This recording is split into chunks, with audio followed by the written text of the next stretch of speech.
Good morning. It is about don't push me anymore. I don't know if you've had that kind of week, Terrence, but I have. How about you, Jenny? Oh my goodness. What a week. But it is the beginning of another week. It's Sunday at sunrise. Remember the song by The Message? Well, it was our GrandMaster Flash, but the name of it was The Message.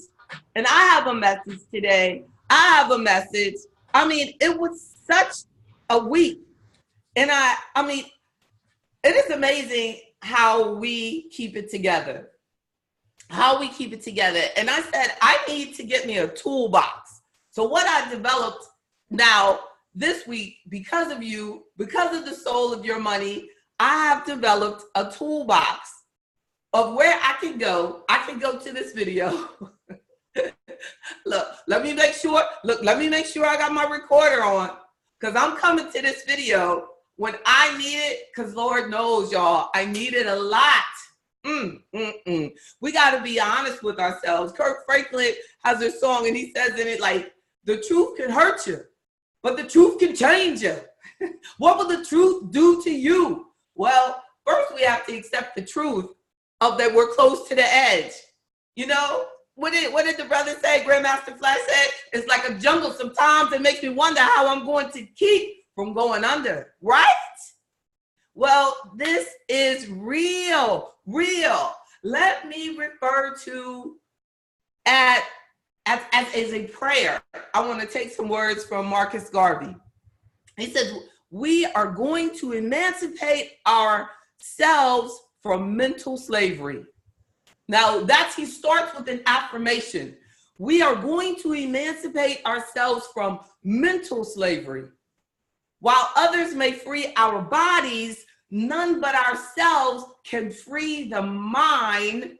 And I will add on, through the help of God carrying us. Good morning. I'm Bryan, and I am the creator of AfroEconomics because I know the truth. And I'm going to let the truth help me. The truth I had to put in the 10 principles of AfroEconomics. Our Black wealth does matter. That is the truth. Don't push me, because I'm close to the edge. I'm trying not to lose my head. That is our topic today. As I was thinking about this, I mean, y'all got to stay with me today, because I have, and you got to leave me alone. It says 7 o'clock. Yes, it is. It's sunrise. I have about 7 pages of notes on how we are not going to lose our head, how we're going to allow God to help us get through our daily lives. Research has shown, as Black folk, we are exposed to more stress, more time of being on the edge than any other people on the planet. Yes, they had to do studies on it to show it. But we walk around and we don't realize how important it is for us to have a relationship with God. That's the way I realize. I've often said that as an entrepreneur, I don't know how I could have been in business since 1995 without my relationship with God. No, and then you factor into that of being a Black woman. In John chapter 14, verse 27, it says, peace I leave with you, my peace I give you. I do not give to you as the world gives. Do not let your hearts be troubled, and do not be afraid. So the late Coretta Scott King has told a story about a particular night during the Montgomery bus boycott in 1956, when her husband, Reverend Dr. Martin Luther King Jr., received a threatening phone call, and he began to pray at the kitchen table saying, Lord, I have nothing left. I have nothing left. I have come to the point where I can't face it alone, unquote. And Dr. King said that in the moment of prayer, he was filled with such a sense of comfort and resolve that That's what his wife says was a turning point for the civil rights movement. When he said, "Dear Lord, I have nothing left. I have nothing left. I've come to the point where I can't face it alone." I have been there. I don't know if you've been there, but I have been there. And what turned around the civil rights movement was that he truly brought God into it and said, "I can't do it anymore." And he turned it over to him. He turned it over to him, right? He shared that stressful time and he was able to stay calm because he allowed it to be turned over to God. In 2010, the Department of Health and Human Services launched a Healthy People 2020, which was focused on and is focused on reducing racial and socioeconomic disparities within the health, and made it a national priority. So since then, we have learned that stress is one of the primary drivers of racial and socioeconomic health disparities. Chronic stress may seem difficult to measure, that's what they say, but the American Psychological Association's new report on stress and health disparities says that mechanisms and interventions among racial, ethnic, minority, and low socioeconomic status populations explains the ways that stress plays a significant role in increasing susceptibility to disease and undermining recovery from illness, and is a predictor of health outcomes. Black Americans face greater exposure to physical threats and are more likely to witness violence or be victims of violent assault. More than 22% of Black Americans live at or below poverty levels, many in communities where discrimination and deprivation undermine their ability to accumulate the social and material resources to reduce threat exposure and to mitigate its effects. This is textbook.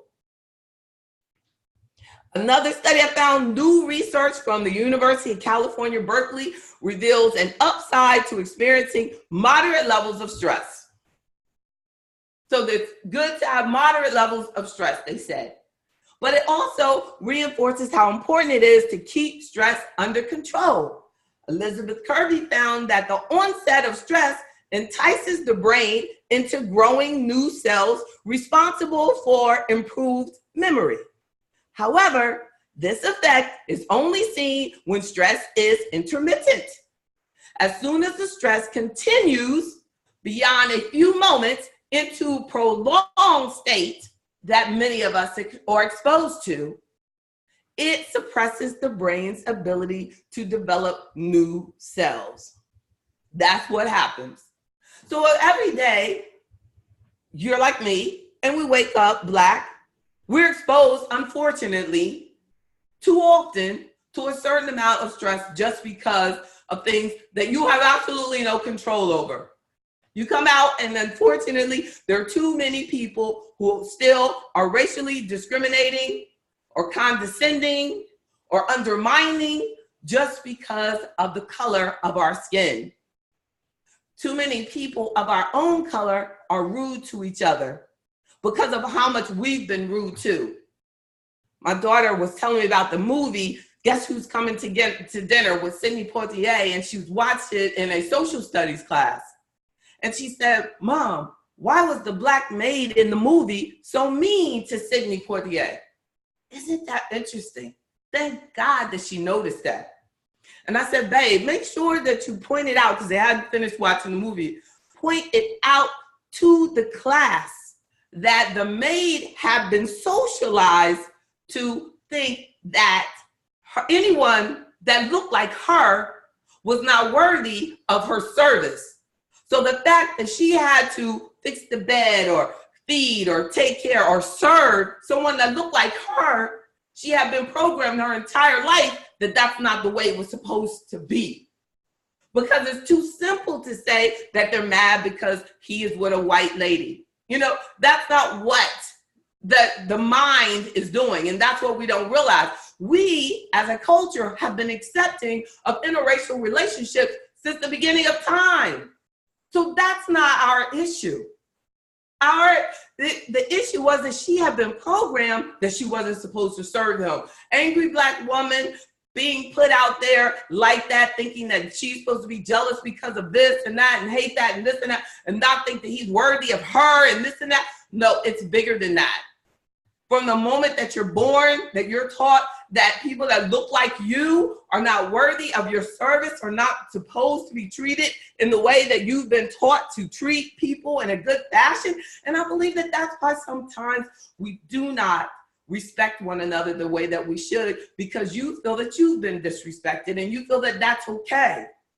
But I respect you and I value you, and I put my career into serving you because I respect you, and I have a great deal of respect for myself. And I was brought up by intelligent Black people that look like me and you, and that, you know, a strong Black intelligent man took care of me my entire childhood, and my mother, and I had that. So we have to get that back and let us know that we are worthy of that. And then that will change that whole attitude, I believe. Because that stress of how we treat each other, we need to have a place of escape. We need to have a place of comfort. We need to correct the rudeness and the stress that we're all exposed to, and that we can't come home and escape it. We need to correct it with love and stop disrespecting each other, and be patient with ourselves and with our people and with other people. And realize that there are some people who have that sickness, that brain defect of racial discrimination and prejudices. They too have been robbed of the ability to love someone. So let's look at some techniques I want us to think about. And before I do, I want to make sure, hey, everybody, thank you. I get into my notes, I'm in there. Please, everyone that's participating on the webinar side, please make sure if you have any questions for me or any insight, please share with me. Here are some things I want us to take through the week in dealing with the life and finding peace through turmoil, finding and structuring and developing and becoming the person that provides comfort to the world. We can be that person. I mean, we could probably I can list so many different situations. I was at the gym and I was telling my trainer about the situation where I went to the dry cleaners to pick it up and they didn't have it. So I went back the next day, they had it ready. And I said, they wanted to charge me. And I said, why would you charge me if you didn't have it on time? And there was this Asian lady, and she took my clothes and she threw them on the floor and she stomped on them. And I stood there. And that's one of those moments where it's like, you really have to be thankful for your relationship with God. She stomped on the clothes. Then someone from the back came and they picked my clothes up and told me, get out. I'm not even lying. That happened to me. So here's how we deal with stress. And I didn't do anything. I never went back, of course. I didn't do anything. I just was thankful to God and thought to myself, if I were in a different place. Now this was almost 20 years ago, probably over 20 years ago that this happened. Some years later, very similar situations. The other day, very similar situation. I was going to watch my daughter in a concert, and a lady was standing outside, white lady was standing outside, and there was a whole bunch of people inside, and I went in to help my daughter set up her things. And then when I was coming in, she said, could you come back out after you set up her stand? You know, make sure you come back out. And then I came back out and I said, but there's a lot of people, a lot of parents that are inside. And then she said, yes, but this is what I've been instructed to do. And I said, but is that fair? Shouldn't you go back in? You know what I mean? And get them. And she said, well, you can go back in if you want to. And I said, no, that's not the point. My point is that everything, everybody should follow the same rules. I don't want to not follow the rule, but me and the other parents that were standing outside, does that make sense? And she was like so insulted that I questioned her unfairness. And I've repeatedly seen that. And that's why I know when they were saying about we cannot allow ourselves to be under constant stress as Black people, because these situations will continue to come up, The only thing that has helped me save my life is that I had to change how I responded to these daily things that people do and don't even realize how sick they are. But we have to deal with them in a healthy way. Just like when the police walk up to a car and it's a Black man and we have to adapt our behavior to their sickness. And it's not right, but it's sick. When you see that, the hate you give, I don't know if you've seen that movie, and the little girl was telling the young man, was like, put your hands up. And he, her father had just drilled her on what you do if the police stop you. Put your hands out, put your hands out. And he just did not get that, hey, I'm not doing anything wrong. No, you're not doing anything wrong, but we're dealing with the possibility of the other person being sick. And we have to adapt to that. The lady who took my clothes and threw it on the floor and stomped them and everything, she was sick, still is sick. It's sad. So, but what if I had responded, then I would have become sick. So we have to protect ourselves and use God to help us. So look, breathe. My first tip is that we have to breathe. The scripture in Ezekiel chapter 37, verse 5 says, this is what the sovereign Lord says. Look, I am going to put breath into you and make you live again. So the easiest way to make stress intermittent, where it doesn't constantly flow through us, is something, it's in our ability to just breathe through. And we have to also develop a support system. In Proverbs chapter 13, verse 20, it says, walk with the wise and become wise, for a companion of fools suffers harm. So what if you go through one of those stressful situations and they go, man, oh, no, don't put your hands, that's crazy. You know what I'm saying? That's a companion of fools. If you are surrounded by people who are quick to anger, the word speaks on that. You need to get away from them. You have to stay away from them. Quick to anger. It says they conquer whom they first anger. You can't conquer me. I'm going to continue to keep my freedom as long as I don't allow you to make me angry. And then let's change the way we look at things.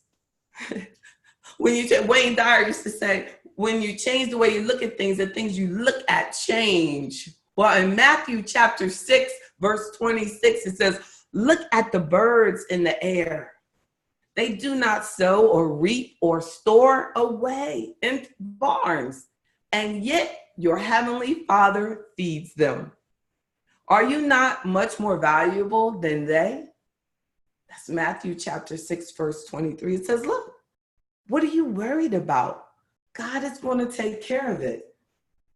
Stress and worry are fueled by the way we look at things. We got to change the way we look at the situation and realize that's what Martin Luther King did. At that point, he said to God, I have nothing. I have nothing else to do. And God said, but I have everything. And that's how he keeps us going. That's how he keeps us going. Let's just stomp out. You got to stomp out negative self-talk. In Romans chapter 12, verse 2, it says, do not conform to the pattern of this world, but be transformed by the renewing of your mind. Then you will be able to test and approve what God's will is, his good, pleasing, and perfect will. That's the will of God. Do not conform to the pattern of this world. That's it. They act stupid. We ain't got to act stupid. Matthew chapter 19, verse 26. But Jesus looked at them and said, With man, this is impossible, but with God, all things are possible. So a big step in managing our stress involves stomping out any negative talk in its tracks. How about this, y'all? The only reason I have all this energy at what I've been up since 4, I have this because of sleep. Yep. In Exodus chapter 33, verse 14, the Lord replied, my presence will go with you and I will give you rest. In Psalm chapter 62, verse 1, truly my soul finds rest in God. My salvation comes from him. He's so good. Come to me, all you who are weary and burdened, and I will give you rest. Take my yoke upon you and learn from me, but I am gentle and humble in heart, and you will find rest for your souls. For my yoke is easy and my burden is light. That's the way we should feel. Matthew chapter 11, verse 28 through 30. That's how we should feel. Rest is important. I'm not saying park, just rest. There are days where I'm just like, whoa, I don't know what I'm gonna do tomorrow. And then I say, just rest. And I rest it out. And it gets done. It all gets done, and it gets done well because of rest. When you sleep, our brains literally just recharge. It wakes up everything. It increases, sleep increases our self-control, our attention span, our memory. People who have sleep deprivation, they can't really succeed at work because they're not getting the proper rest. And even like, according to research, sleep deprivation increases the stress hormone levels just from not sleeping. So we want to reduce, or we'll make sure that we don't lose our head, right? We got to get our rest. We got to get our rest and avoid the caffeine, like, because people are dealing with stress and they're doing the caffeine, they can't wind down properly. So we have to be careful with that. And I think people are amazed when I say, like, I don't drink coffee. You know, that, I mean, it will have to be like a special occasion. I'm grown, showing off, trying to be grown or something like that.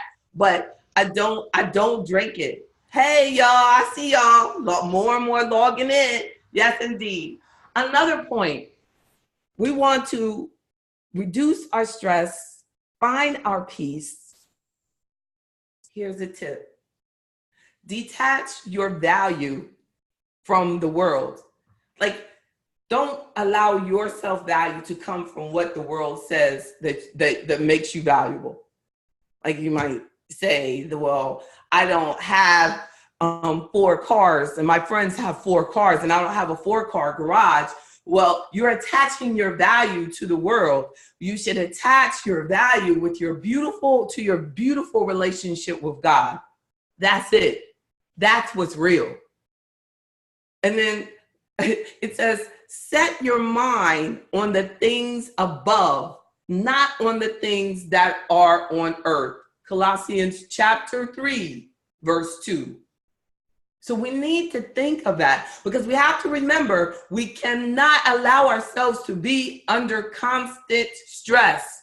It is a killer of brain cells, of body cells, creates disease over long-term stress is not good. How can we achieve everything that we want to achieve if we're allowing ourselves to get sick inside? We have to avoid it. So we're talking about turning it over, making our thoughts bigger than this world.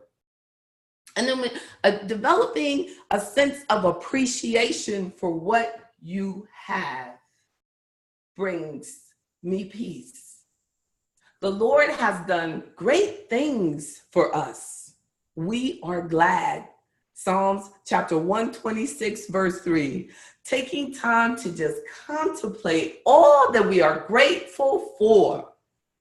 It's just really the right thing to do. It makes you a happier person. It makes you more pleasant to be around. You know, it's just like sad to me when you see people who, and to many, compared to many, have everything. And you cannot convince them of how blessed they are.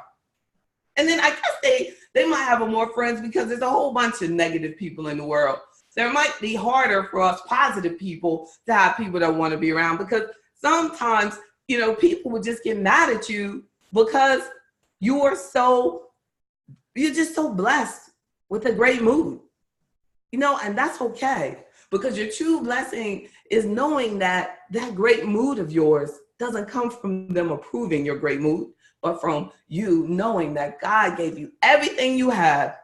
He gave it all to you. And what is for you is for you.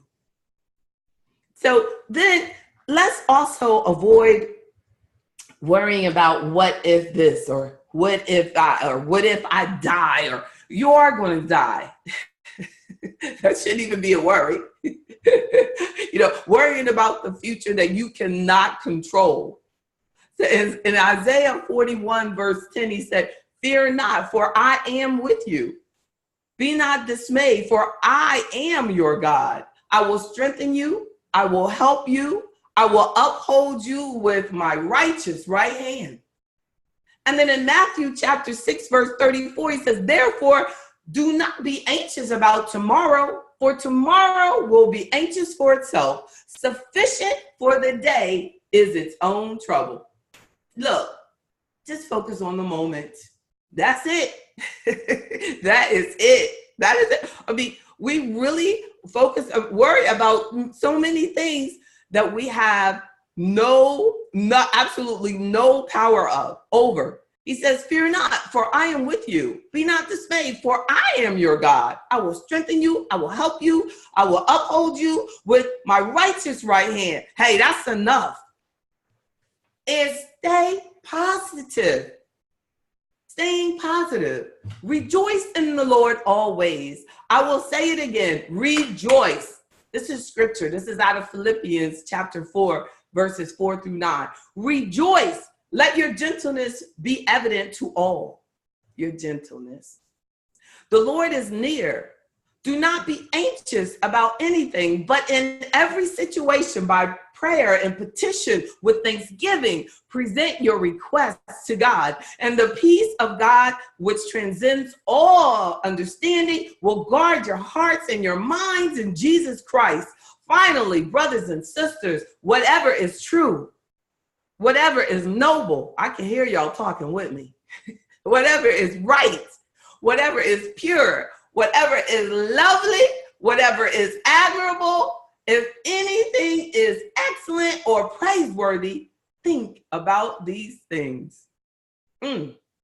Whatever you have learned or received or heard from me or seen in me, put it into practice. And the God of peace will be with you. Philippians chapter 4, verse 4 through 9. We seriously don't use the word enough. That is so beautiful, right? Come on. I got Jenny out there saying, I see you with your hands up, girl. Yes, yes. Don't push me.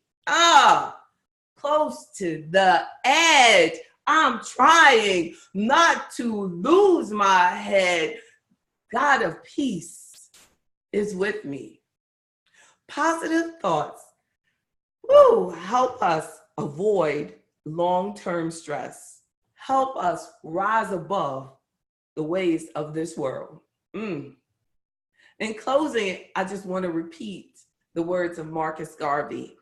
He says, "We are going to emancipate ourselves from mental slavery. While others may free our bodies, none but ourselves can free the mind. Allow God to help you through." And it is done. And it is done. He's so good. He's so good. God is so good. Yes, he is. I'm at email, jv@jvbryan.com. Don't let them. Don't lose your head. Let's bring God into all that we do.